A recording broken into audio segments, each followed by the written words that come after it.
Saudara dikasih Tuhan, semakin tinggi seseorang diangkat oleh Tuhan, semakinlah kita rendah hati.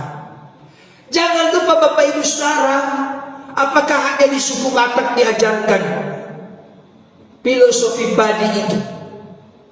Saya pikir bukan. Karena itu dulu pembelajaran ketika kita SD.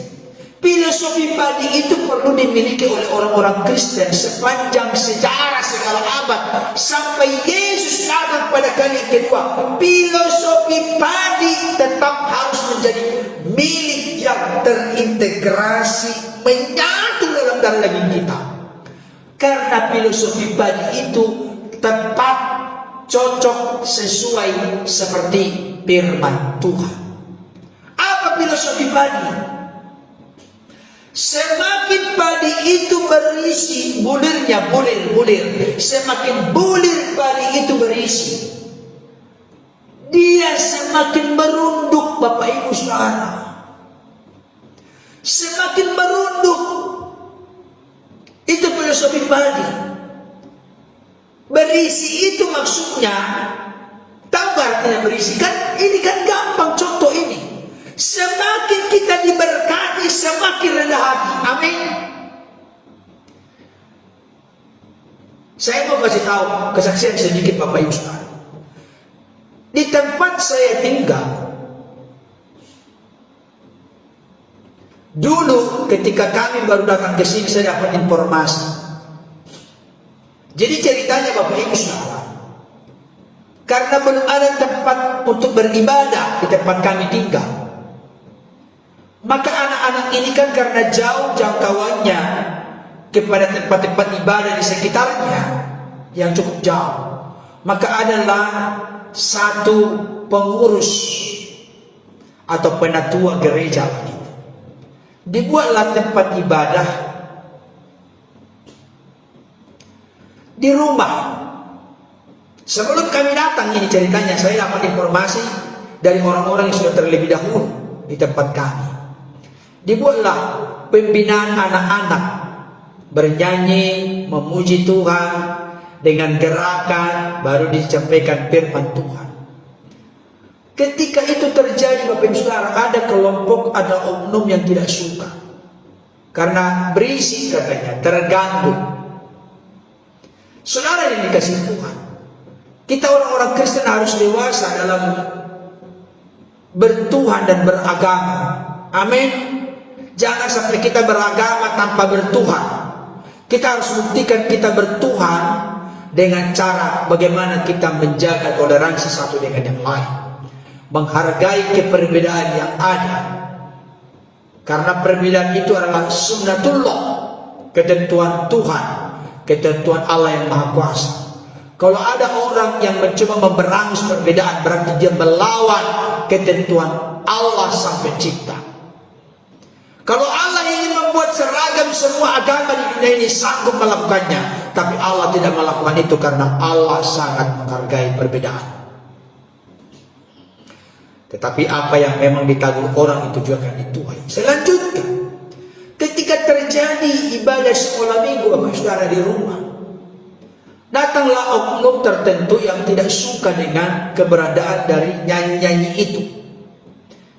Tapi adalah seorang inang-inang orang Batak. Nah ini nih orang Batak ini, jangan tersinggung, saya orang Batak Bapak Saudara. Saya pendeta Berton Nababan. Jadi orang Batak Nababan. Bahkan marga itu marga ajaib. Kenapa marga ajaib? Dari depan Nababan, dari belakang Nababan. Gak ada marga demikian. Muji diri dulu. Haleluya. Segala kemuliaan bagi Tuhan. Saudara dikasih Tuhan, apa yang terjadi? Ketika orang ini datang, kebetulan ibu-ibu datang. Kebetulan ada ibu-ibu juga orang-orang Batak, inang-inang Batak yang mengantarkan anaknya sekolah minggu. Apa dia ngomong? Langsung ibu-ibu ini tolak pinggang. Perhatikan baik ini. Tolak pinggang. Apa kau? Suka merecokin kau?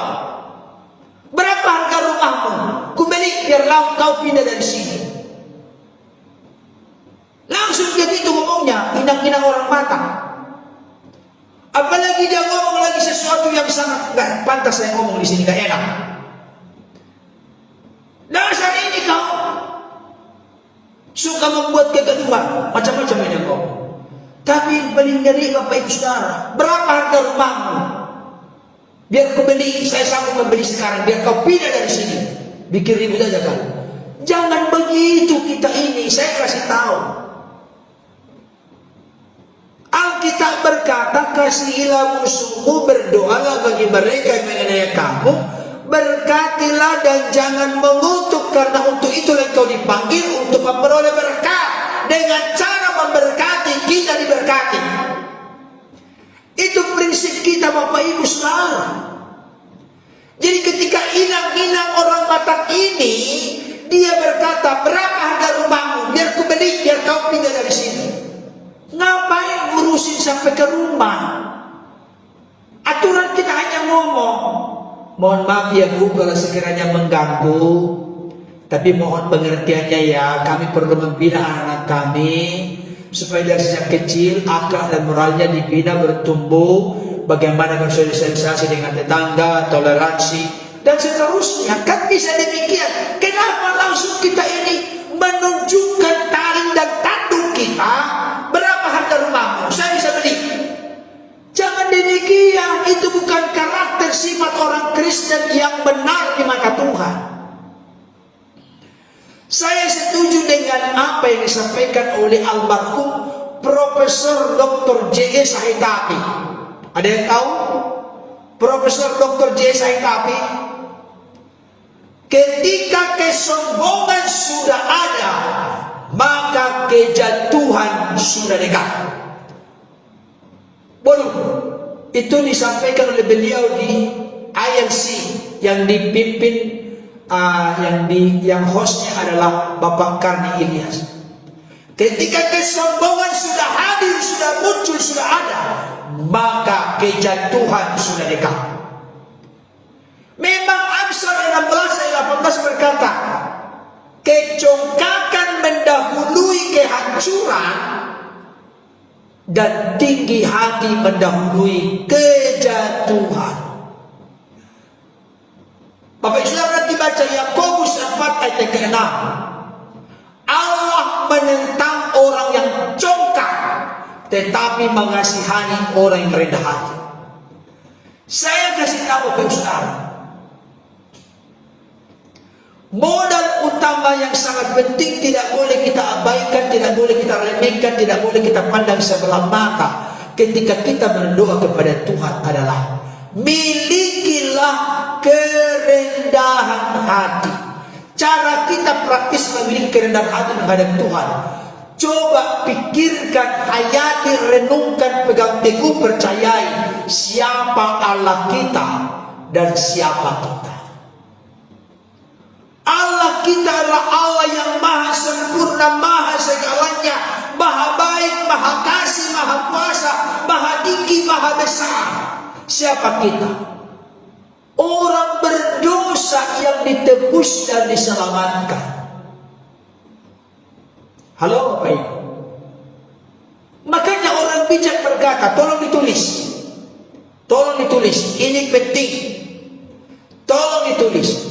Untuk menumbuhkan kasih kita, rasa hormat kita kepada Tuhan. Ingatlah kasih Tuhan yang tak terbatas kepada kita. Saya ulangi kembali. Bagi yang mau menulis, ini penting. Ada banyak orang begitu gampang lupa kacang pada kulit, lupa daratan. Kalau sudah bisa berbuat, contoh sekarang ini, Bapak terkasih Pak Sinyo Lopati bergabung bersama dengan Ibu misalnya di sini sekarang.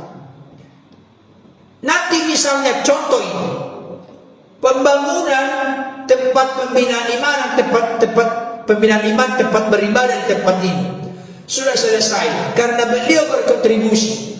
Maka suatu saat misalnya contoh ini, saya yakin tidak akan begitu Pak Sinyo Lopati. Kalau bukan karena aku yang menolong pendeta pendeta Berton, maka pembangunan tidak akan berjalan. Saya kasih tahu, ini sesuatu yang sangat luar biasa, keterlaluan. Tapi kalau misalnya nanti pembangunan di sini selesai, dan Pak Sinyolopati, Bapak Ibu Saudara, Ibu Jekyll Sepakua berkata, Tuhan terima kasih banyak, di tengah-tengah penggembalaan pelayanan hamba-Mu Pendeta Berton, kami bisa berkontribusi memberikan apa yang bisa kami berikan, semua karena anugerah-Mu. Wow, itu akan sangat menggerakkan hati Tuhan. Perhatikan baik, Bapak Ibu Saudara, kalau sudah mendukung pekerjaan Tuhan di gereja masing-masing, saya mau sampaikan kepada saat ini, jangan biasakan berkata, kalau bukan karena aku. Tolong Bapak Ibu Saudara, siapa kita di mata Tuhan? Ini pekerjaan Tuhan. Tuhan itu kudus, pekerjaannya kudus. Janganlah kita demikian dengan Tuhan, Bapak Ibu Saudara. Siapa kita ini? Kita adalah orang-orang yang dimurkai dan layak dihukum oleh Tuhan. Tapi oleh karena kasih karunia-Nya kita ditebus dan diselamatkan. Kita diampuni, didamaikan dengan Bapa serta dibenarkan. Kita diangkat menjadi anak-anaknya dan ahli waris kekal kerajaannya. Semua karena anugerahnya, cinta kasihnya, kebaikannya, kesetiaannya dalam hidup kita. Jadi Bapak Ibu Saudara, saya mau kasih tahu, orang kusta ini akhirnya nanti Yesus berkata, aku mau, jadilah engkau sembuh. Yesus mau, Yesus suka, Yesus senang, Yesus sanggup, Yesus dapat, Yesus mampu, Yesus bisa mentahirkan dia. Tapi sikap hatinya ketika datang kepada Yesus, dia sujud menyembah, dia menghampiri Tuhan dengan segala kerendahan hati.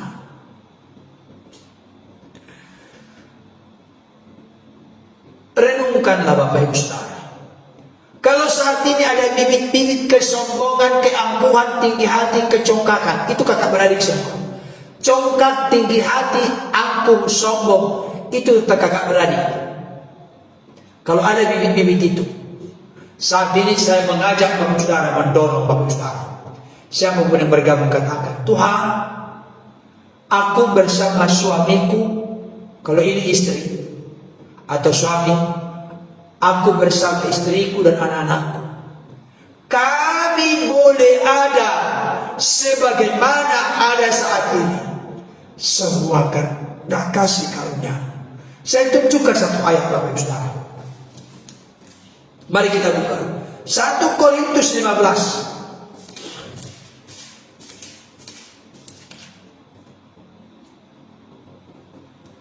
1 Korintus 15 ayat 10.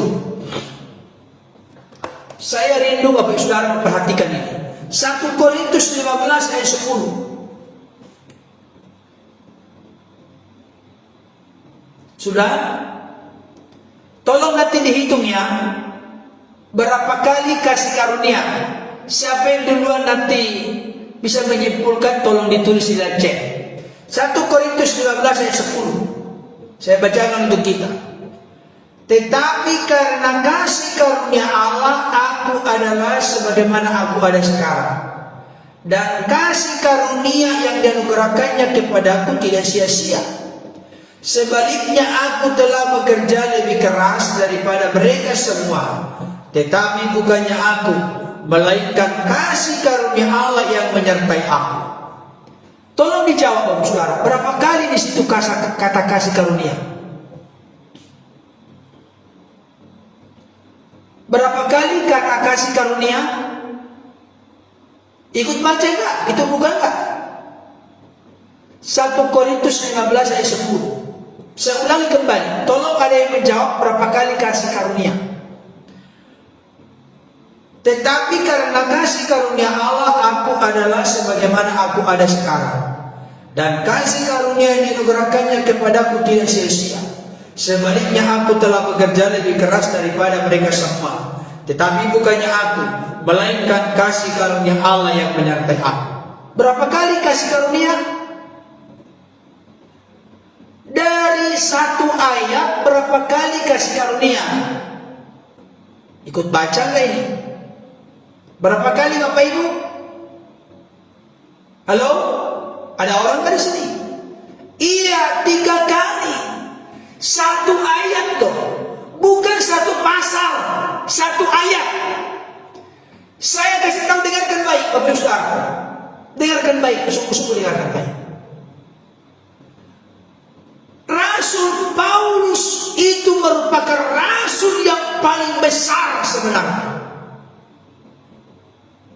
Sekalipun Rasul Paulus bukan termasuk dari 12 Rasul Yesus yang pertama, tapi Rasul Paulus ini dipakai oleh Tuhan begitu dahsyat, begitu luar biasa. Apa buktinya?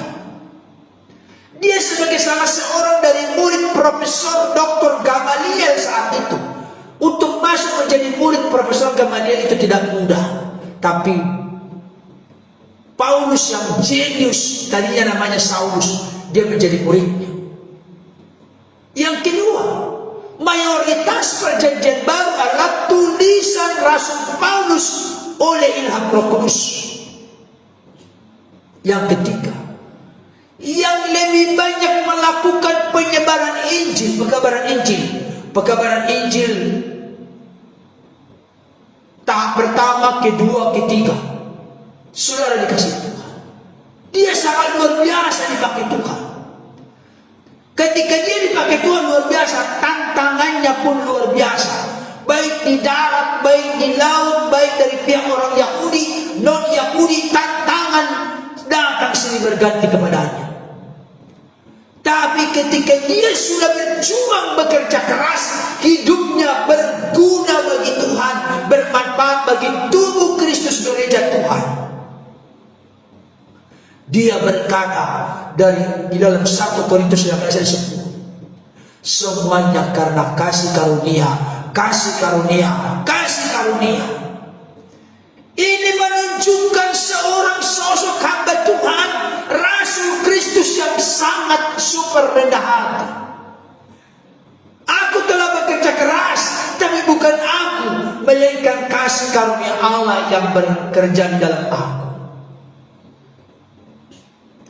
Iya, ada yang menuliskan sampai ke Asia. Saudara yang dikasihi Tuhan, siapa kita dibanding dengan Rasul Paulus terkait dengan buah yang sudah mengharumkan nama Tuhan, yang sudah berdampak besar bagi tubuh Kristus, gereja Tuhan, orang-orang percaya. Saya kasih tahu, kitab Roma adalah kitab tulisan Rasul Paulus. Banyak orang meraih gelar doktor, master teologi, sarjana teologi karena mengulas dan mengupas kitab Roma yang begitu luas mendalam tentang doktrin dan ajaran. Tapi Rasul Paulus berkata, karena kasih karunia Allah aku ada sebagaimana ada sekarang. Dan karena kasih karunia Allah, maka segala sesuatu yang kulakukan tidak sia-sia. Aku telah bekerja keras daripada mereka semua, benar itu.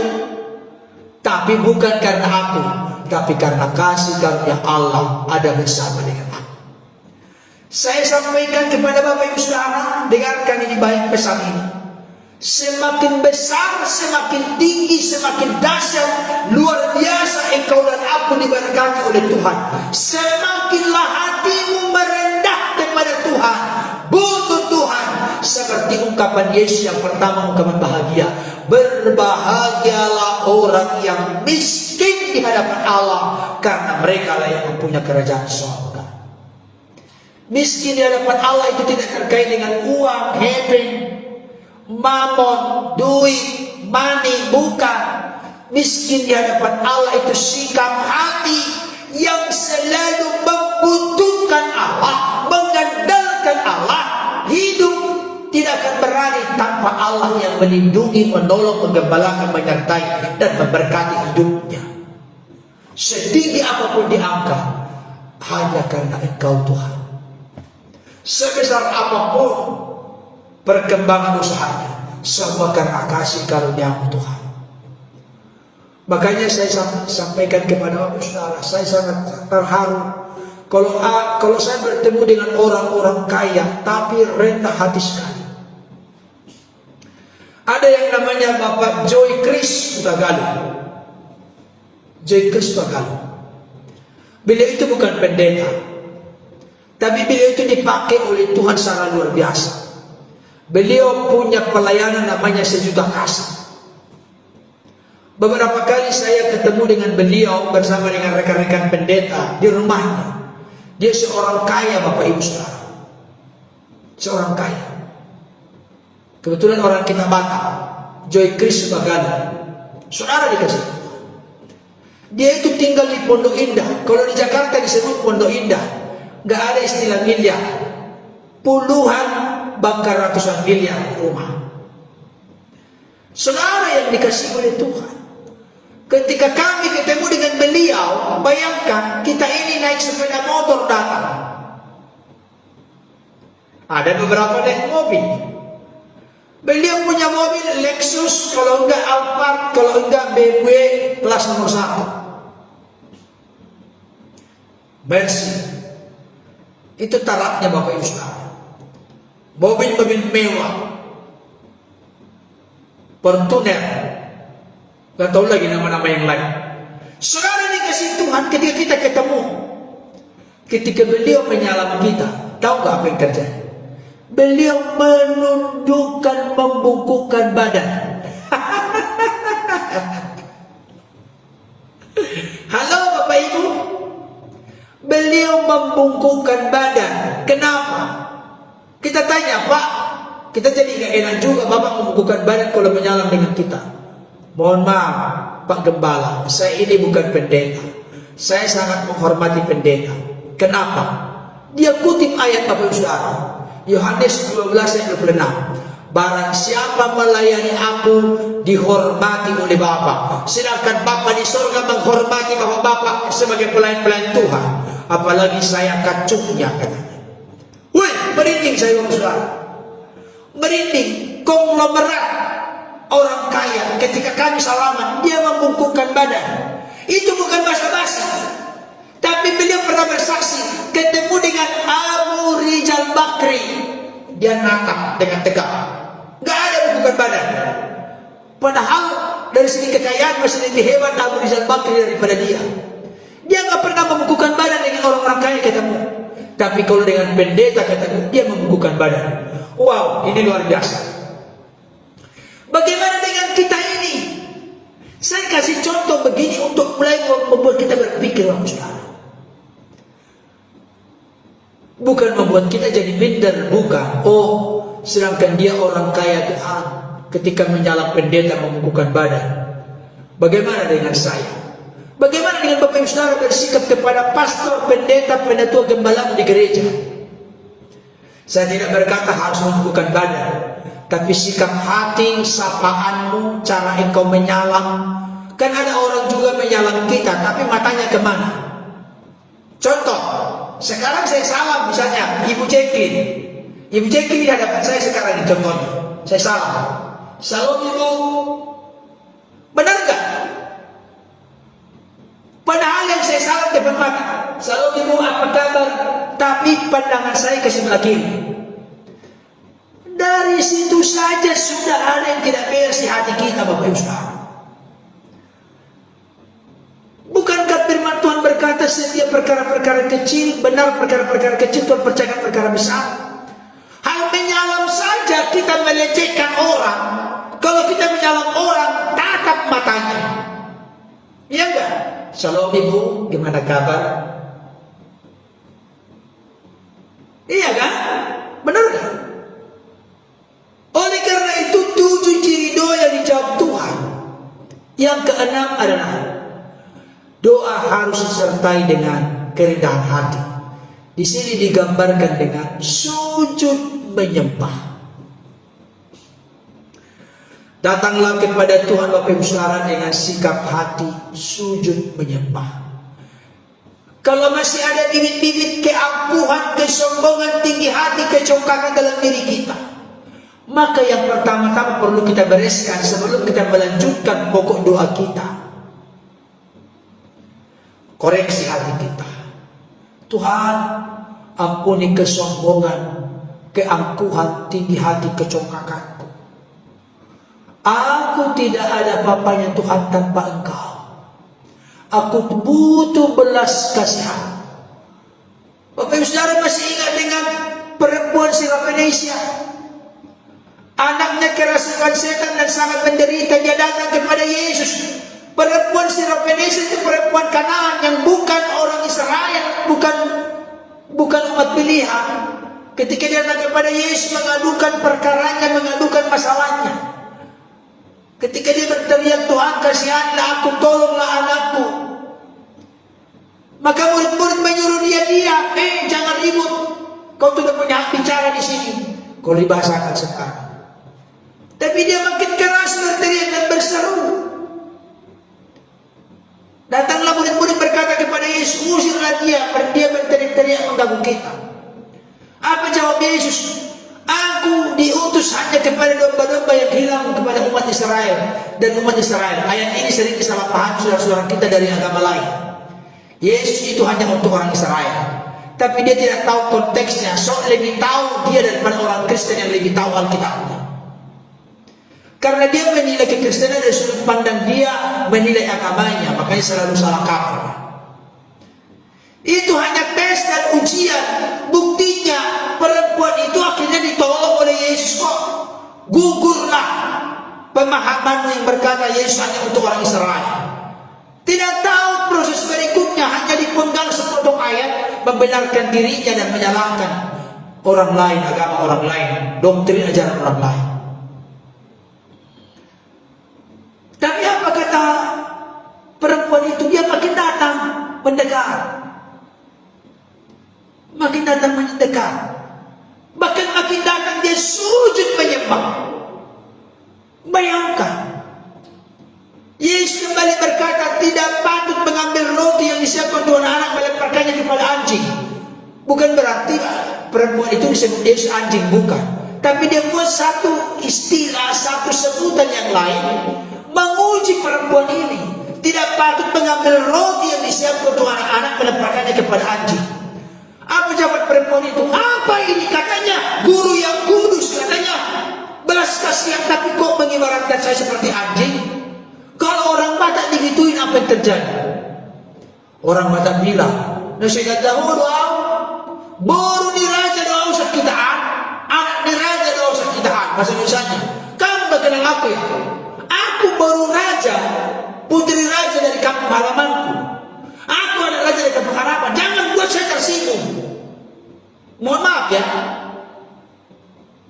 Kalau kau ulangi kata-katamu, tangan kiri rumah sakit, tangan kanan kuburan. Kalau orang Batak tidak bertobat begitu kan? Jangan tersinggung, saya orang Batak. Kenapa saya kasih contoh orang Batak? Karena saya orang Batak. Saudara yang dikasihi Tuhan, tidak patut mengambil roti disiapkan Tuhan anak melemparkannya kepada anjing. Tapi perempuan ini ya tidak tersinggung. Dia fokus kepada maksud tujuan kedatangannya, memohon belas kasihan Yesus. Tidak tersinggung. Apa kata perempuan itu? Dia berkata, benar Tuhan, tapi anjing itu juga makan remah-remah yang jatuh dari meja tuannya. Waduh, luar biasa ini kerendahan hatinya didasari dengan iman dan kesabaran. Benar Tuhan. Ketika dia ngomong benar Tuhan, iya Tuhan, aku sadar aku tidak layak menerima karunia-Mu. Tetapi jangan lupa Tuhan, kalau ada yang jatuh dari meja Tuhan itu, dimakan anjing itu juga. Sisa-sisanya Tuhan, belas kasihan-Mu Tuhan, kan itu rendah hati. Apakah disepelekan perempuan ini? Oh tidak Bapak Ibu Saudara.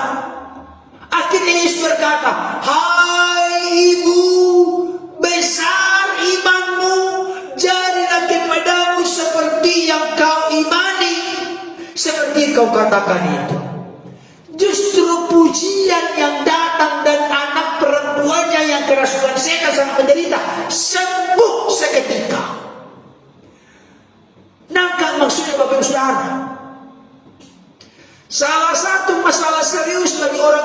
kenapa tidak berubah?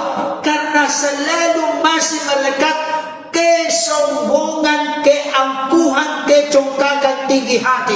Saat ini saya berdoa dalam nama Yesus Kristus, biarlah 9 karakteristik buah roh menjadi bagian yang terintegrasi, menyatu dalam darah daging kita, dalam sifat watak karakter kita: kasih, sukacita, damai sejahtera, kesabaran, kemurahan, kebaikan, kelemah lembutan, kerendahan hati, dan penguasaan diri.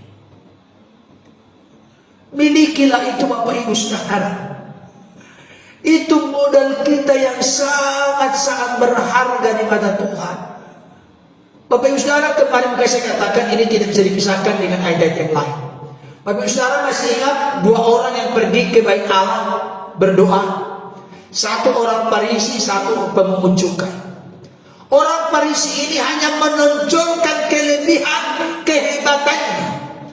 Dia menganggap diri benar dan merendahkan orang lain dengan kelebihan yang dia anggap kelebihannya. Tapi pemungut cukai itu berdiri jauh-jauh. Dia tidak berani menatap ke langit, ke atas. Dia hanya berkata, "Ya Tuhan, ya Allah, kasihanilah aku orang berdosa ini." Apa kesimpulan firman Tuhan? Orang itu pulang ke rumahnya dibenarkan, dijawab oleh Tuhan. Tapi orang lain itu, tidak disebutkan orang Farisi lagi, tapi orang lain itu tidak dibenarkan. Artinya pemungut cukai sekalipun dibenci dan dimusuhi masyarakat Yahudi karena memungut cukai begitu tinggi sehingga menjerat, menyengsarakan masyarakat Yahudi, dia dibenarkan oleh Tuhan. Tapi orang Farisi tidak dibenarkan. Disimpulkan di ayat itu, Saudara, Lukas 18 ayat 14. Sebab barang siapa meninggikan diri, ia akan direndahkan. Tapi barang siapa merendahkan diri, ia akan ditinggikan. Saudara-saudara yang dikasihi Tuhan, kalau kita rindu belas kasihan Tuhan turut tercurah mengalir dalam hidup kita, kalau kita rindu firman Tuhan membanjiri hati pikiran kita, firman yang membangkitkan iman kita, Roma 10:17. Kalau kita rindu Roh Kudus yang mendominasi, mengontrol, menguasai, mengendalikan, memenuhi hidup kita, milikilah kerendahan hati. Ayat penutup, ayat emas, ayat hafalan sebenarnya, tapi saya tahu saudara sudah lupa. Oke, saya tes dulu. Saya tes Bapak Ibu Saudara.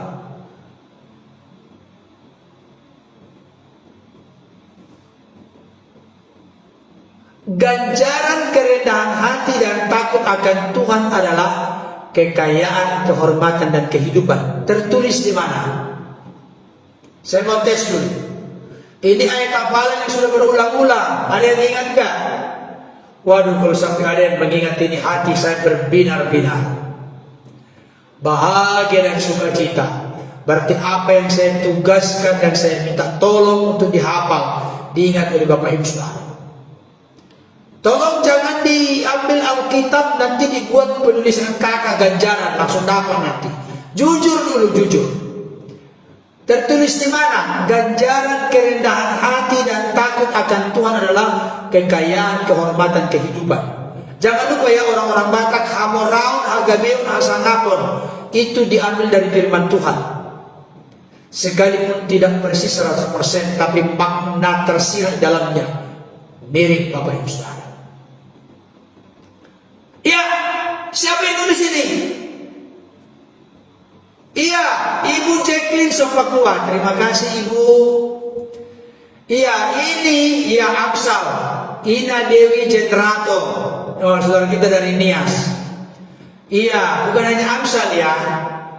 Amsal 22 ayat 4. Mari hafal itu. Waduh, bagus sekali. Amsal 22 ayat 4 itu kontrasnya yang mana? Amsal berapa? Kan kemarin saya ngomong hafal 2 ayat itu. Amsal berapa Bapak Ibu? Amsal 22 ayat 4 bertolak belakang dengan, bukan isi firman Tuhan bertolak belakang, tapi maknanya yang kalau kita kaitkan dalam hidup bertolak belakang. Amsal 22 ayat 4 itu lawannya mana? Banyak sebenarnya, tapi saya dari Amsal dulu. Amsal berapa? Oke, isinya kecongkakan mendahului kehancuran dan tinggi hati mendahului kejatuhan. Itu lawannya. Kita di posisi yang mana?